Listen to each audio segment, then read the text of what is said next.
So they finally banned Oko, Mox Opal and Mycosynth Lattice in Modern, and people are excited because they feel that this has reinvigorated the format and makes it more exciting. I think that Primeval Titan's going to be a massive pain in the arse now, but we'll probably talk about that more in a Modern video tomorrow. Today, I want to focus on a question that I see floating around a lot on the internet.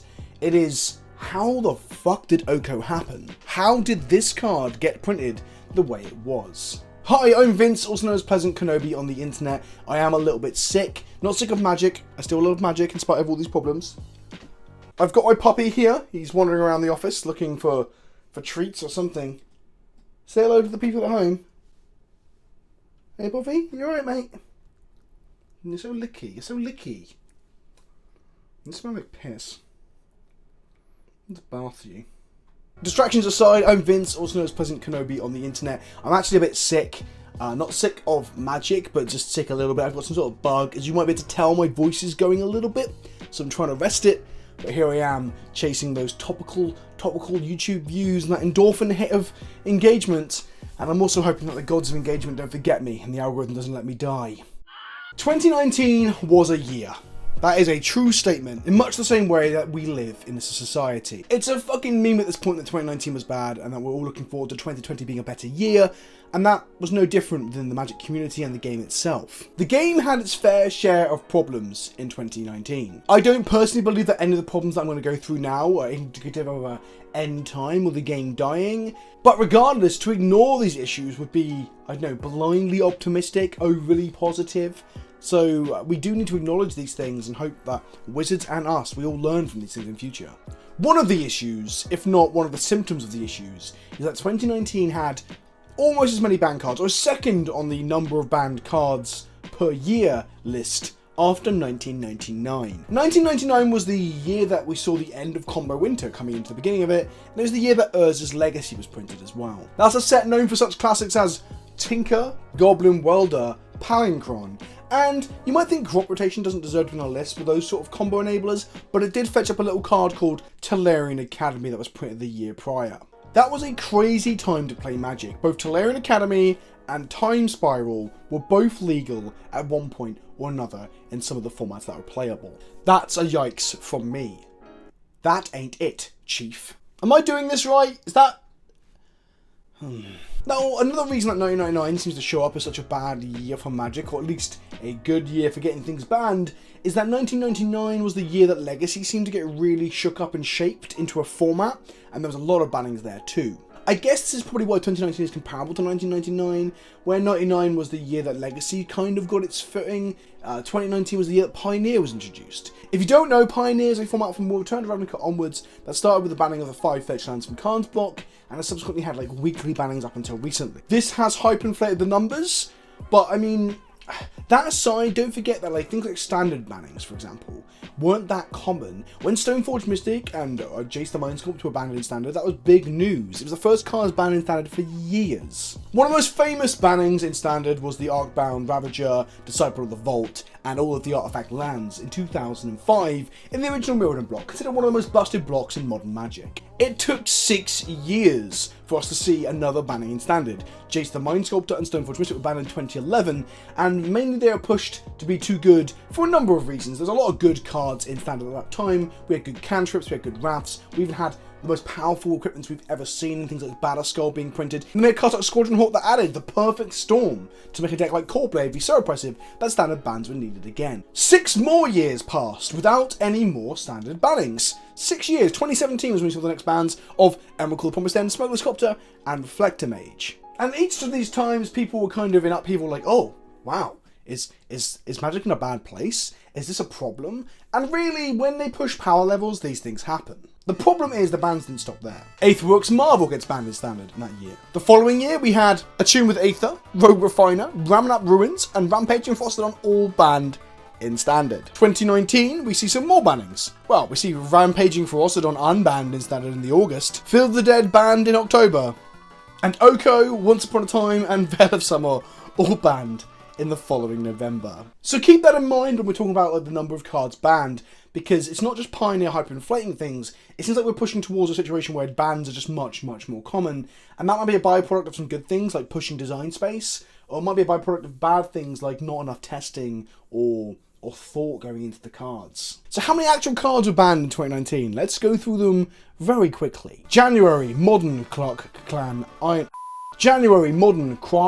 Ironworks. February, Arena Standard, Nexus of Fate in the best of one format. May, we have Pauper's Blue. Monday, we see Gush, Gataxian Probe, and Daze get taken out behind the shed and shot in the back of the head. In June, Pauper, with the sanction of unification of Pauper, we see High Tide, Himmeltorch, and Sinkhole banned. I mean, those weren't literal bannings in a sense, they were cards that are preemptively banned when they were brought into the format's legality, so whether that counts or not, I don't know, but these helped hyperinflate 2019's numbers a little bit. July, Modern, Bridge from Below dies for Hogak's sins.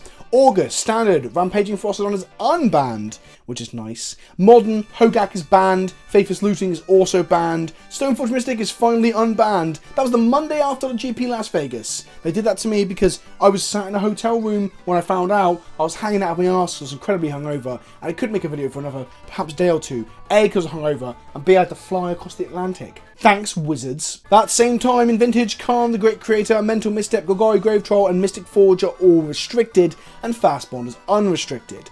October, Standard, Field of Dead is banned. Pauper, Arkham Astrabe is banned. Pioneer introduces a new format, has 5 fetch lands, all banned on the offset. November, Pioneer, Week 1, Third Guardian, Ladle of Abundance, and Oath and This are banned. Week 2, Veil of Summer is banned. Brawl, Oko gets banned. Standard, Oko, Once Upon a Time, and Veil of Summer are banned. Legacy, Ren and 6 is banned, and good fucking riddance. Vintage, Narset, Part of the Veils is restricted. And then December, Week 1 of Pioneer, we see Field of the Dead, Once Upon a Time, Smeller's Cop to get banned. Week 2, we see nothing. And Week 3, we see Oko, Thief of Crowns, and Nexus get banned. Holy shit. That's a lot of bans. But chief among them you might have noticed is Oko, Thief of Crowns. Arguably other cards printed last year might have been banned in similar numbers and formats if they were printed, let's say, into Standard. I'm pointing the finger here at Hogak, but even then, perhaps without the powerful enablers of Modern, Hogak might not have even been that crazy in Brawl, Pioneer or Standard. But that's a different discussion ultimately. So who the fuck is Oko? Oko was revealed to the world on August 28th by Forbes. That's right, the big website and magazine that cares about business. Articles on finance, articles on industry, articles on investing and marketing, and now, fictional fae tricksters. Moving on. In the reveal of him, an interview with Nick Kelman, I think he's the story lead for Wizards of the Coast, said this. When asked, in Oko's opinion, what is the best part of being a Planeswalker, he says, never having to deal with the consequences of your actions if you don't want to.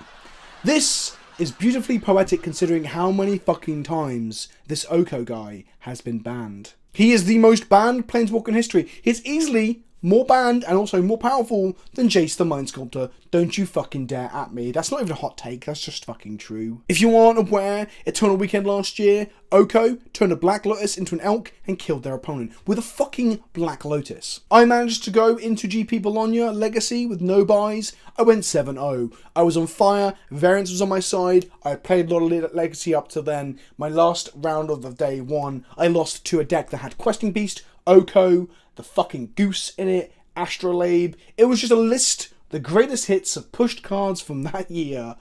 Fuck me. The finals of GP Bologna, a legacy event, had 7 copies of Oko. Furthermore, in the interview, Kelman responds saying that Oko feels alone in the universe. Again, weirdly poetic when you look back at it. We don't get to see the actual card for another 5 days, until Screen Rant, that's right, Screen Rant, for some reason gets to reveal the card. And here he is, Oko, Thief of Crowns, a card that would go on to be banned everywhere except Commander, Legacy, and of course Vintage, because you can't get banned in Vintage. The reaction, well, firstly, Twitter got super fucking thirsty for a cute twink with abs, but I'm not going to go too much into that. What I wanted to do was take a look at how people reacted to the card specifically in terms of gameplay. Now, some of you are going to think that I'm going to cherry pick some of these comments as a way to prove my narrative.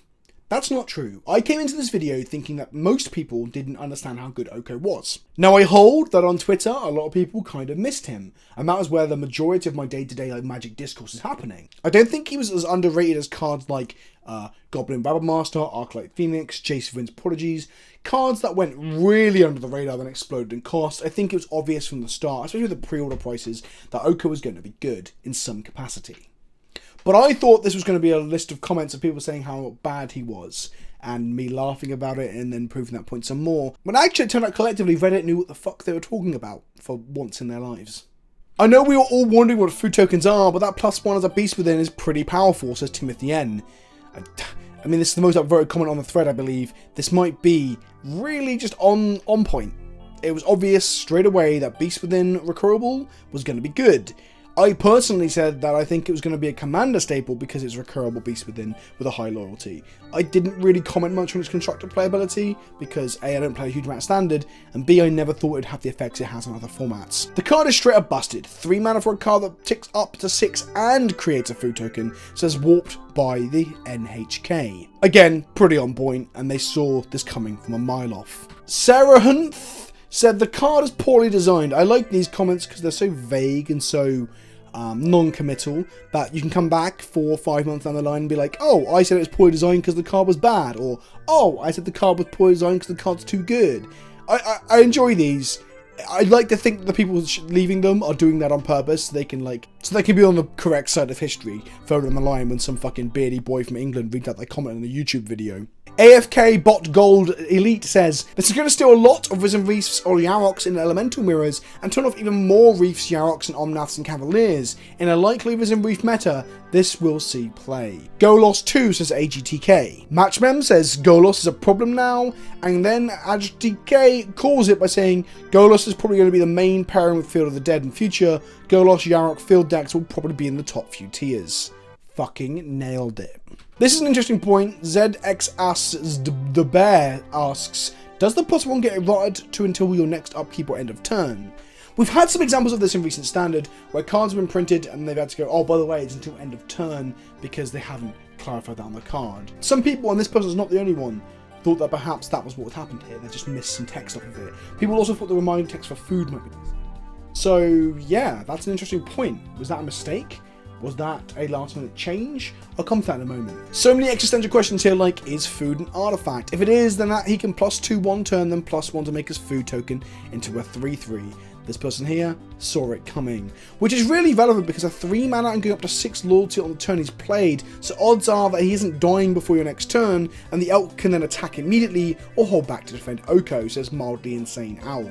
A 3 mana walker that makes 3/3s every second turn is probably still playable, especially given that he's versatile removal spell, he's got an absurd amount of loyalty, weird for a Fae, and his -5 is reasonably powerful and easy to obtainable, never mind whatever food actually does. Some people will never commit to saying the card's actually genuinely good, they say it's playable. I'm the same, I do exactly the same thing. Holy shit, seems good. Yeah, you weren't wrong, Khan Fusion. Create a food token, ban it. On a serious note, I definitely prefer the idea of Planeswalkers being powerful but linear in strategy similar to the latest Sorin. This seems to maybe be following that trend, which would be good to see.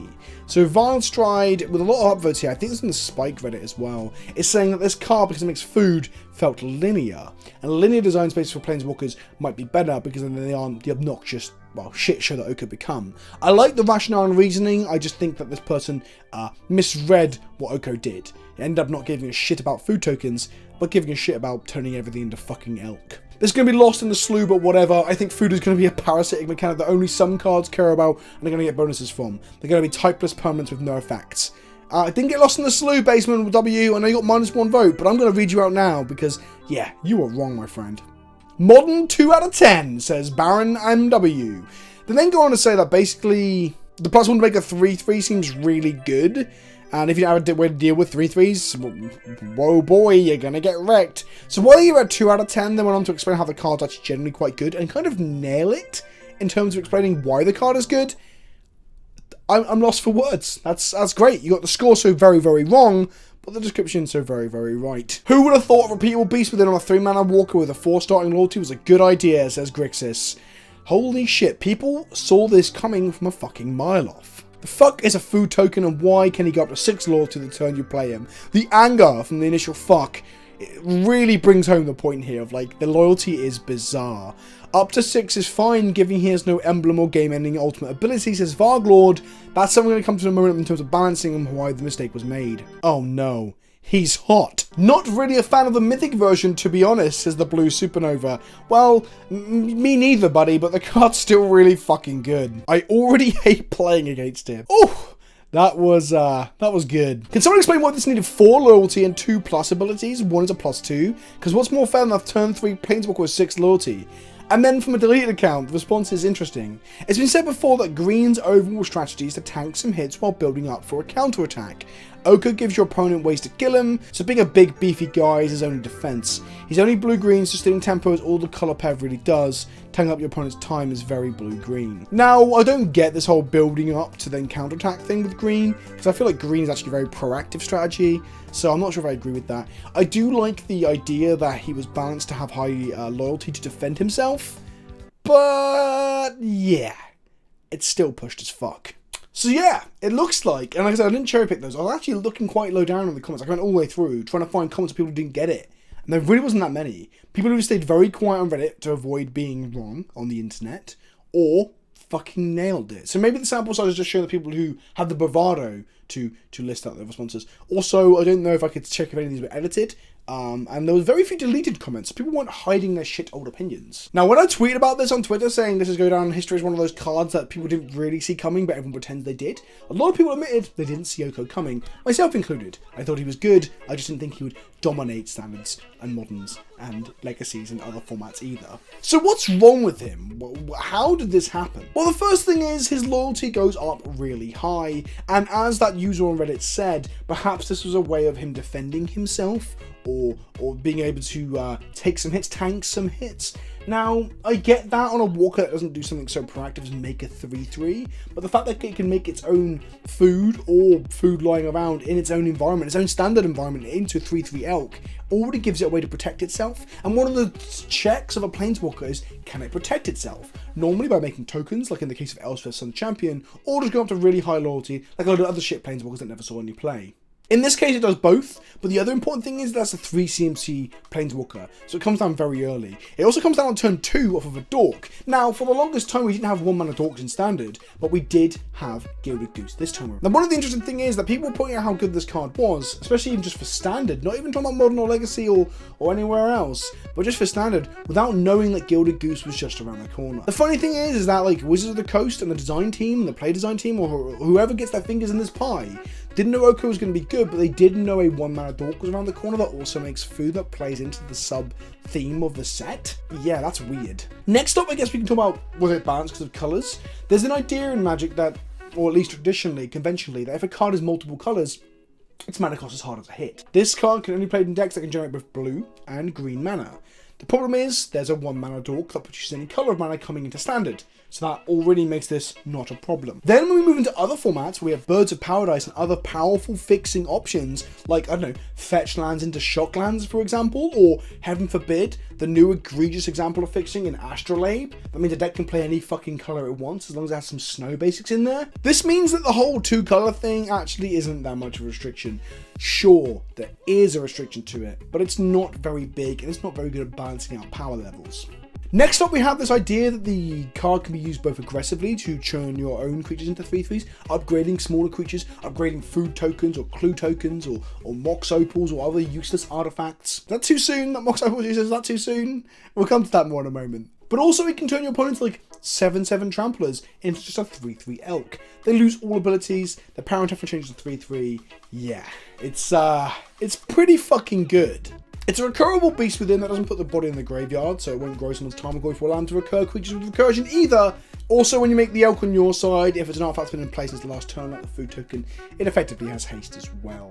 It's really hard when you say all those things to assess the card as anything but very good. Wizards of the Coast had this to say, Melissa Tora and Paul Cheon had this to say. Here, let's just get it out of the way.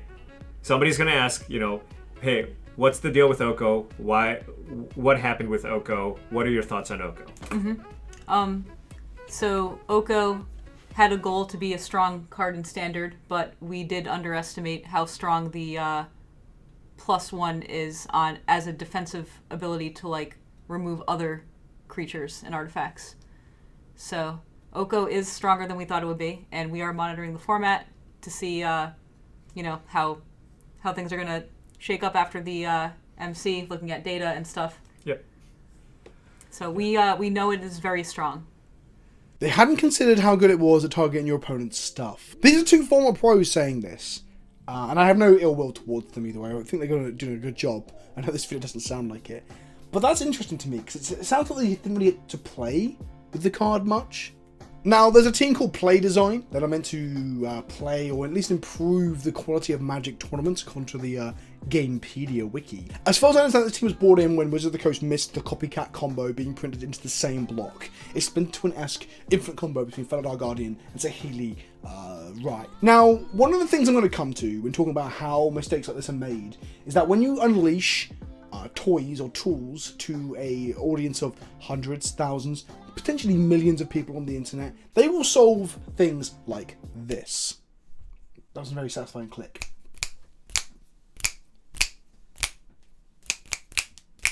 The internet is basically a supercomputer, combining, for the most part, the smarts and resources of many, many people to figure things out. Sometimes you get bullshit, sometimes you get people who don't have a fucking clue what they're talking about, like me. But the majority of the time, especially when it comes to like figuring out combos or the efficient way to play a deck, the Magic community and just the internet in general is pretty good at that shit. So it makes sense when a limited team of people, whether it be like a dozen or so, I don't even know how big the play design team actually is, they will miss things, right? They're only human, they can't see everything, and obviously the internet will spot things that they didn't. And where I was going to go with this is that when you play with Oko, you realise it's very, very good. But at that point, even when I played with him initially, I was like, this card's really fucking good. But is it format defining? Is it format warping? Hell, is it bannable? Those statements are very, very hard to quantify on small amounts of data, whether that be 12 people playing or not. So people saw that this card was going to be very good. Wizards of the Coast, as you heard from Melissa there, knew the card was going to be very good. It was picked as a card that would be very, very good. They pick cards to push either mechanics, build new decks around them on purpose. There was a design to this. I don't think many people actually realise that there is a design in sort of brewing new decks into standard. It's not just throwing a lot of random pieces at a wall and seeing what the community finds. The design team are looking to push tentpole or highlight cards, marquee cards, to improve an archetype or create an archetype.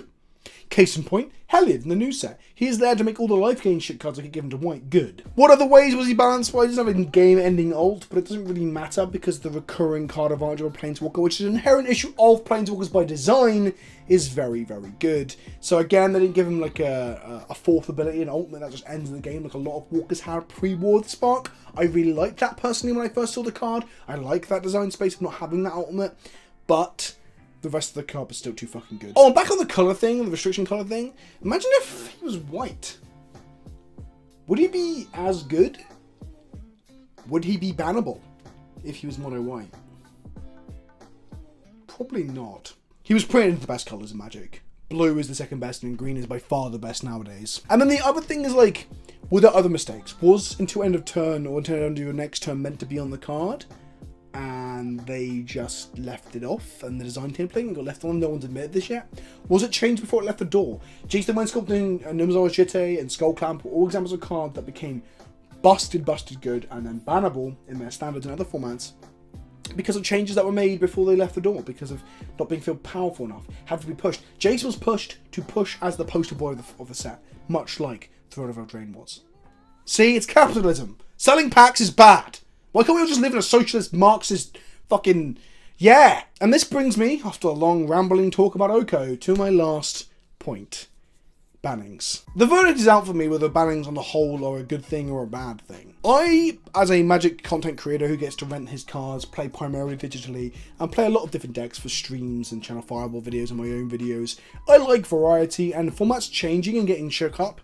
It's exciting for me. It gives me new content. It gives me things like to put in headlines of these videos so you guys click and watch them, right? However, that constant shifting in like non-rotating formats, eternal formats, is frustrating for new players. It's frustrating for established players. I've seen people upset that they've been playing like traditional, conventional Affinity, not the Hardened Scales version, for months, years even. And now Mox Opal's gone. The card has lost a lot of its value and they don't have another deck. And they can't necessarily even afford another deck either. What I'm saying is, bannings are a byproduct of a push of complexity and power level that I like for the most part, because I want Magic to be exciting. We've all been there for those periods of Magic where we just said every set wasn't giving anything to Modern or Legacy. The problem is there's a very real world cost to bannings. There's consumer confidence, for example, in Standard. There is the impression that you aren't doing a very good job. Mark Rosewater himself said that response to my Christmas tweet last year is a good encapsulation of one of the rough parts of my job. I was so excited because after 10 years of struggling I managed to get a fairy tale set made, and a year later the response is, why'd you say that? Oko was so busted. Hashtag WOTC stuff. I feel sorry for Mark Rosewater. Like, Throne of Eldraine is actually a really cool set from a thematic, world building, like flavor perspective. There's also a lot of like just really cool and powerful flashy cards in there. I like Throne of Eldraine a lot, but it's being overshadowed heavily by things like Once Upon a Time and Oko. And that was me, our Dice Removal podcast, and I thought Emery was going to be the card that wouldn't last too long in Modern. Looks like I'm a fucking idiot. And lastly, the other cost is not only just consumer confidence in that respect, or looking a bit silly with some pie on your face, or egg on your face, or whatever term you want to use. It's people buying and selling out of decks, and the heightened cost of Magic. Magic's an expensive hobby as it is. To strive to trade into or buy your Okos to have them banned, to finally get your Modern deck together, a format that you've been told by content creators like myself it's better to be in because I don't rotate like standard, than have your cards banned out from under you, that can kill your love of Magic in general. And this is a very real cost and a very real issue that I keep seeing mentioned on Twitter and by other people, and it makes me really fucking sad. Mistakes will happen, and they are a byproduct of trying new things and exploring new territory. And I want Wizards of the Coast to do that. I just think that they also need to perhaps invest some of the money that's being spent on, I don't know, arena advertising and stuff like that. They need to spend that on perhaps a bigger play design team. I'm trying not to be too harsh here because I came into this video wanting to point out how people missed it, how Wizards can miss it too because people missed it. And then doing my research and looking through old threads, I realised that people didn't miss it. WOTC missed it. So I came in with quite a defensive stance of it all. People make mistakes. I accept that they make mistakes. I'm glad they're not owning the mistakes. But those mistakes do have a real world cost, and it's frustrating and upsetting to see. That's the takeaway from this video. I hope you enjoyed it. I know my energy's a bit lower. I've got a dog on my lap, so I can't move around too much. I'm also quite ill, as I said at the beginning. If you enjoyed the video, like it down below. Comment telling me what you think. How do you feel about the Oko, the Mox Opal, and the Mycosynth Lattice ban? Also, how do you feel about 2019, and are you fearful or optimistic that 2020 will be better? Let me know in the comment section below. I read pretty much every comment I get, and I reply to quite a few as well. And I'll see you all very, very soon. Ta-ta for now.